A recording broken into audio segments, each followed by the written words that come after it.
আছে ভালো আছে ভালো এই যে বুঝতে পারছেন খালে একটু মশা আছে আপনারা ওডোমস মেখে আসবেন। Hello everyone, welcome back to my channel. এসে গেছি একটা নতুন ব্লগ ভিডিও নিয়ে। চলে গেছিলাম একদিনের ঘোরার মতো পারফেক্ট প্লেসে, নীলকুঠি আর পারমাদন ফরেস্টে, যেটাকে আমরা বিভূতিভূষণ অভয়ারণ্যও বলে থাকি। বনগাঁ থেকে মাত্র 20 মিনিটের ডিস্টেন্সে এই জায়গাটা গ্রামীণ পরিবেশ পছন্দ করা মানুষদের জন্য পুরো পারফেক্ট।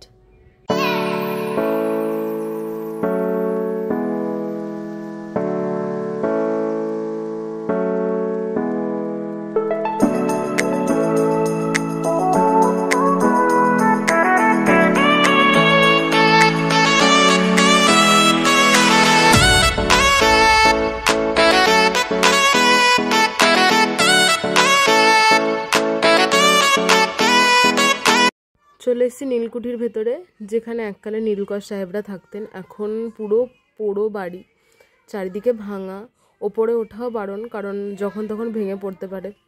শুনেছি এখানে নাকি ভূত টুত থাকে। আগের বার যখন এসেছিলাম তখন সামনে চায়ের দোকানগুলো থেকে বলেছিল এখানে রাত হলেই গা ছমছম করে, অনেক কিছু শব্দ পাওয়া যায়, আবার নাকি একজনকে রাস্তায় ধরে ঘোরাচ্ছিল ভূতে। এরকম অনেক ঘটনা শুনতে পাওয়া যায় এখানে।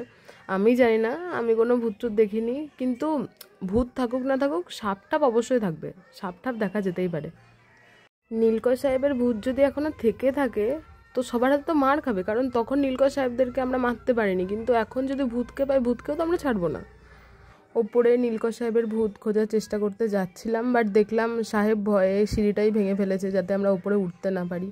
তো সাহেবকে বাই বলে আমি সামনে এগোলাম, আর সামনে আর কি কি দেখার আছে সেগুলোই দেখতে চলেছি।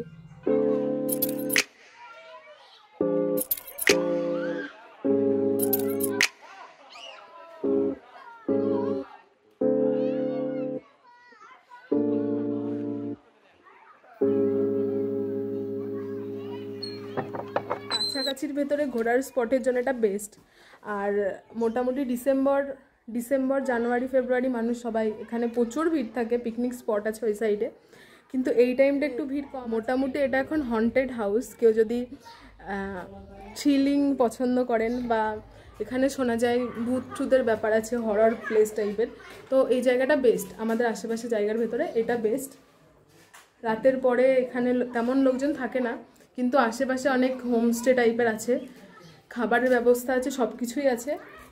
এখানে একটা ছোটোখাটো পার্কও আছে, মানে সব কিছুই একটু গ্রিনারি, গ্রিন ব্যাপার সব কিছুর ভেতরেই। বোটিং এ উঠবো।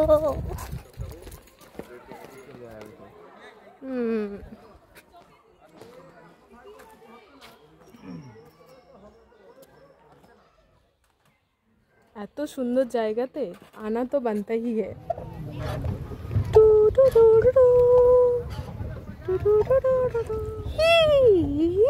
এই করে যদি আমি ডুবে যাই।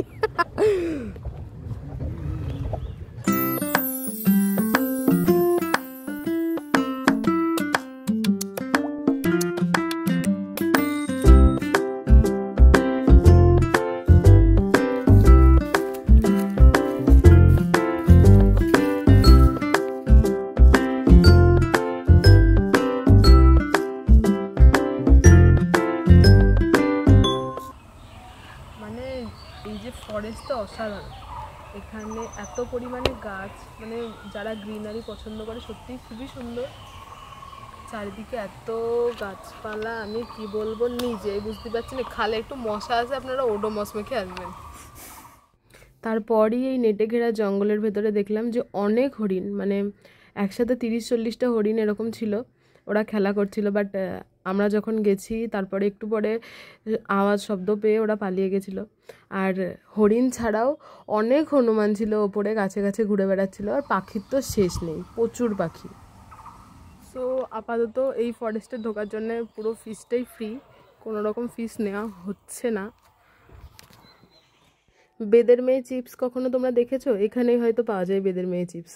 গ্রামের রাস্তায় অনেক খুঁজে খুঁজে পেয়ে গেছিলাম একটু খেজুরের রস। তারপর ওনাদেরকে অনেক করে বললাম একটু রস দিতে।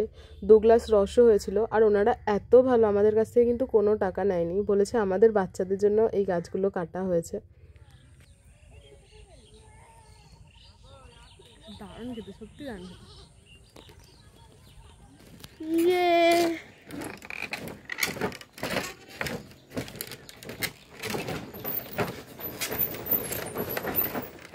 নদী পার হওয়ার জন্য কিন্তু এই বাঁশের ব্রিজটা এই গ্রামের লোকেরাই বানিয়েছেন।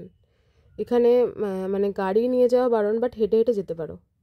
তারপর রাস্তায় যেতে যেতে দেখতে পেলাম এই দক্ষিণেশ্বরের আদলে তৈরি করা মন্দিরটা, মা কালীর মন্দির।